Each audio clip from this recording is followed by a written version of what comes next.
अस्सलामुअलैकुम दोस्तों, मैं हूं सैयद अली और आप देख रहे हैं सब कुछ सीखो यूट्यूब चैनल।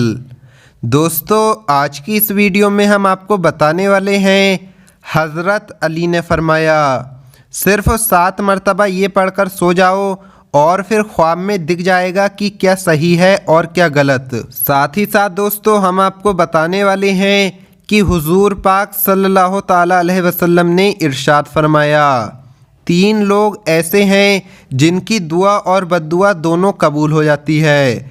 तो इन 3 लोगों की दुआएं लेनी चाहिए और बद्दुआएं नहीं लेनी चाहिए। साथ ही साथ दोस्तों हम आपको बताने वाले हैं हज़रत अली ने फरमाया औरत पर जुल्म करना कैसा है, बीवी के साथ मार पिटाई करना, उसको गालियां देना कैसा है, इससे घर में कौन कौन सी परेशानियां आती हैं। साथ ही साथ दोस्तों हम आपको बताने वाले हैं कि शादी के बाद लड़की किसका कहना माने, अपने माँ बाप का कहना माने या अपने शौहर का कहना माने। सब कुछ बताने वाले हैं, बस आप इस वीडियो को आखिर तक देखते रहिए। वीडियो शुरू करने से पहले अगर आप हमारे YouTube चैनल पर नए आए हैं तो चैनल को सब्सक्राइब करके बेल आइकन ज़रूर दबा दें। तो चलिए वीडियो शुरू करते हैं। एक मर्तबा एक शख्स परेशानी के आलम में हज़रत इमाम अली की खिदमत में आया और कहने लगा, या अली, मैं ज़िंदगी के बड़े बड़े फ़ैसले हमेशा गलत किया करता हूँ। मैं जो भी काम करता हूँ, जो भी फ़ैसला करता हूँ, तो मुझे पता नहीं चलता कि ये फ़ैसला मेरे लिए सही है या गलत। या अली, कोई ऐसा अमल या कोई ऐसी दुआ या कोई ऐसा तरीका बताएं जिससे मैं वक्त से पहले अपने फ़ैसलों के बारे में जान सकूं कि ये फ़ैसला मेरे लिए सही है या गलत। बस इतना कहना था तो हज़रत मौला अली ने फरमाया, ए बंदाए खुदा, अगर तुम ये जानना चाहते हो कि ये फ़ैसला तुम्हारे हक़ में बेहतर होगा या नहीं, तो तुम सोने से पहले 7 मरतबा सूरह फातिहा पढ़कर दुआ मांगो कि ए अल्लाह, मैं ये फ़ैसला करना चाहता हूँ। तो मलकुल रोया के तवस्सुस से ख्वाब में मुझे ये बता कि ये फ़ैसला मेरे लिए बेहतर होगा या बेहतर नहीं होगा, और फिर दुआ मांग कर सो जाओ। ख्वाब में अगर फूल पत्ते या अच्छा माहौल देखो, खुशबू देखो, तो समझ जाओ कि वो फ़ैसला तुम्हारे लिए बेहतर साबित होगा। लेकिन अगर ख्वाब में आग, खून, लड़ाई झगड़ा, मारना पीटना, परेशानी देखो, तो समझ जाना कि वो फ़ैसला आने वाले वक्त में बेहतर नहीं होगा। बेशक अल्लाह अपने बंदों की रहनुमाई करता है। दोस्तों, अब हम आपको बताते हैं कि नबी करीम हुजूर सल्लल्लाहु ताला अलैहि वसल्लम ने इरशाद फरमाया 3 लोगों की दुआ ज़रूर कबूल होती है। प्यारे दोस्तों, वैसे तो हर मुसलमान की हर दुआ कबूल होती है। अगर मुसलमान किसी गलत चीज़ की दुआ ना कर रहा हो तो वो दुआ ज़रूर कबूल होती है, लेकिन लोग सब्र नहीं करते हैं। दुआ के बाद फ़ौरन अल्लाह पाक से शिकायत शुरू कर देते हैं कि ए अल्लाह, तूने हमारी दुआ कबूल नहीं की। दुआ के बाद सब्र रखना चाहिए, अल्लाह पाक पर यकीन रखना चाहिए, तभी तो हमारी दुआएं कबूलियत को पहुंचती हैं। अल्लाह के कुछ ऐसे बंदे हैं जिनकी दुआ कभी रद्द नहीं होती। हदीसों में मुख्तलिफ़ मौक़ों पर यह बताया गया है कि अल्लाह का फ़ुला बंदा, उसकी दुआ ज़रूर कबूल होती है, फ़ुला बंदा, उसकी दुआ ज़रूर कबूल होती है। लेकिन आज मैं आपको बता रहा हूँ कि हुजूर पाक सल्लल्लाहु ताला अलैहि वसल्लम ने इन 3 बंदों के बारे में हमें बताया है कि इनकी दुआ ज़रूर कबूल होती है, कभी रद्द नहीं होती। अगर ये 3 लोग किसी के लिए बद्दुआ कर दें तब भी इनकी बद्दुआ कबूल हो जाती है। सबसे पहली दुआ या बद्दुआ मज़लूम की है। मज़लूम अगर कोई दुआ या बद्दुआ करे तो अल्लाह उससे कबूल करता है। इसीलिए किसी के ऊपर जुल्म नहीं करना चाहिए। जुल्म के मौके पर अगर मज़लूम के मुंह से कुछ निकल गया और अल्लाह पाक ने उसकी बद्दुआ को कबूल कर लिया तो फिर जालिम को बहुत बड़ी सज़ा होती है, और वो सज़ा अल्लाह पाक कभी कभी दुनिया में भी चखा देता है। आपने देखा होगा कि जब कोई बंदा किसी के ऊपर जुल्म कर रहा होता है तो अल्लाह दुनिया के सामने ही उसके जुल्म की सज़ा उसे दे देता है। दूसरा शख्स जिसकी दुआ ज़रूर कबूल होती है, कभी रद्द नहीं होती, वो है मुसाफिर। अब अगर बंदा अच्छे काम के लिए सफ़र कर रहा है तो यकीनन उसकी दुआ कबूल होगी। खुसूसन दीन के लिए सफ़र कर रहा हो तो ऐसे लोगों से दुआएं करानी चाहिए इनकी किसी न किसी तरह से हेल्प करना चाहिए और अपने लिए दुआ करानी चाहिए और इनको कभी भी सताना नहीं चाहिए, क्योंकि अगर इनके मुंह से कुछ बद्दुआ के तौर पर निकल गया तो फिर जालिम को बहुत बड़ी सज़ा होगी। तीसरा शख्स जिसकी दुआ कभी रद्द नहीं होती वो है बाप। बाप की दुआ औलाद के लिए कभी भी रद्द नहीं होती है। तो दोस्तों ये 3 लोग थे जिनकी दुआ ज़रूर कबूल होती है। दोस्तों अब हम आपको बताते हैं हज़रत अली ने फरमाया, अपनी बीवी को मारना पीटना कैसा है, उसके साथ लड़ाई झगड़ा करना, उसको गालियां देना कैसा है, इससे घर में कौन कौन सी परेशानियां आती हैं। एक मर्तबा हज़रत अली रास्ते से गुज़र रहे थे कि आपने देखा एक शख्स अपनी बीवी पर तशद्दुद कर रहा था, उसको मार रहा था।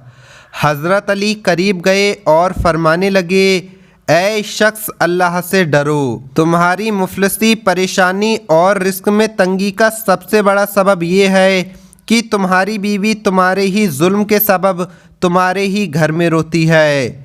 मैंने रसूल अल्लाह सल्लल्लाहु ताला अलैहि वसल्लम से सुना कि जिस घर में औरतें रोती हैं उस घर में रिस्क के फरिश्ते नहीं आते और यूं उस घर में रहने वाले मर्दों के रिस्क की राहें तंग होने लगती हैं और यूं वो मुश्किल और परेशानी में गिरफ्तार हो जाता है। याद रखना, अल्लाह ने औलाद मर्द की तकदीर और दौलत औरत की तकदीर में लिखी है। अगर तुम ये चाहते हो कि तुम्हारे रिस्क में फरावानी हो, दौलत इज़्ज़त शोहरत दिन ब दिन बढ़ती जाए, तो अपने घर में अपनी औरतों का ख्याल रखो, उन्हें खुश रखने की कोशिश करो। अल्लाह के फजलो करम से तुम इज़्ज़त दौलत और शोहरत में फरावानी पाओगे। दोस्तों इसी तरह का एक और वाक़या है। एक मर्तबा हज़रत अली मस्जिद की तरफ जा रहे थे कि आपने देखा एक शख्स अपनी बीवी पर गुस्सा कर रहा था, उसका मजाक उड़ा रहा था, उसे गालियां दे रहा था। जब हज़रत अली ने ये सब देखा तो करीब गए और फरमाने लगे, ऐ बंदाए खुदा, मैंने रसूलुल्लाह सल्लल्लाहु ताला अलैहि वसल्लम से सुना कि जो इंसान अपनी औरत की इज़्ज़त नहीं करता, उसके लिए तल्ख अल्फाज कहता है, उसकी तज़लील करता है, तो अल्लाह उस इंसान के लिए रिस्क की राहें तंग कर देता है और यूं उस इंसान की ज़िंदगी से सुकून, खुशहाली और बरकत चली जाती है। याद रखना, औरत को गाली देना ऐसे ही है जैसे कोई इंसान अपने रिस्क को ठुकरा दे, अपनी बरकत को ठुकरा दे, अपनी खुशहाली को ठुकरा दे। मैंने रसूलुल्लाह सल्लल्लाहु ताला अलैहि वसल्लम से सुना कि जो मर्द अपनी औरतों पर जुल्म करते हैं, उनकी तज़लील करते हैं, तो रोज़े महशर उनके नामे अमाल खोलने से पहले वो फरिश्ते जो इंसान के कंधों पर बैठकर सवाब व गुनाह लिखते हैं, वो चीखेंगे और अल्लाह से कहेंगे कि ए अल्लाह, ये वही इंसान है जो ज़िंदगी में अपनी औरतों की इज़्ज़त नहीं करता था, उनको गालियाँ देता था, उनकी तज़लील करता था। इसी वजह से ये ज़िंदगी में भी परेशान रहा और आखिरत में भी इसी हाल में पहुंचा है। तो अल्लाह फरिश्तों से कहेगा कि इस मर्द के सवाब का वो हिस्सा जिसकी वजह से इसे जन्नत मिलनी थी, वो सारा सवाब इसकी औरतों के नामे अमाल में डाल दो जिनकी ये तज़लील किया करता था। और यूं वो इंसान रोता रहेगा कि काश मैं ज़िंदगी में औरतों की इज़्ज़त करता, लेकिन अफसोस उस वक्त सिवाय पछतावे के उसे कुछ भी नसीब नहीं होगा। दोस्तों अब हम आपको बताते हैं कि शादी के बाद लड़की किसका कहना माने। शौहर कहता है कि यहाँ जाओ यहाँ मत जाओ, और जो वालिदैन हैं वो उसके उल्टा कहते हैं कि वहाँ मत जाओ वहाँ जाओ। तो दोस्तों नबी करीम हुजूर सल्लल्लाहु ताला अलैहि वसल्लम का फरमान है, जिसमें हुजूर पाक सल्लल्लाहु ताला अलैहि वसल्लम ने इरशाद फरमाया, शादी से पहले लड़की पर सबसे ज़्यादा हक उसके माँ बाप का है और शादी के बाद सबसे ज़्यादा हक उसके शौहर का है। तो बेहतर ये है कि अगर राय में टकराव हो जाए, माँ बाप कुछ और कह रहे हैं, शौहर कुछ और कह रहा है, तो आप माँ बाप का दिल भी ना तोड़ें, उनको एहसास भी ना होने दें कि आपने उनकी नाफरमानी की है, और हिकमत के साथ काम लेते हुए इताअत शौहर की ही की जाएगी।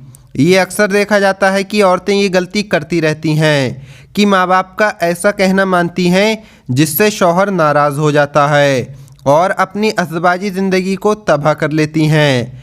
ऐसी लड़की को चाहिए कि वो अपने माँ बाप के साथ नरमी से अर्ज़ करे कि आप ये कह रही हैं और शौहर वो कह रहा है।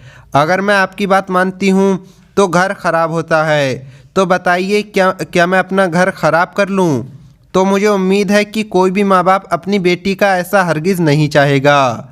दोस्तों, एक बात ये है कि अगर शौहर किसी हराम या नाजायज़ काम का हुक्म दे रहा है और माँ बाप किसी जायज़ काम का हुक्म दे रहे हैं, तो ये टकराव माँ बाप और शौहर का नहीं है बल्कि शरीयत का है। शरीयत का और शौहर के गलत हुक्म का है।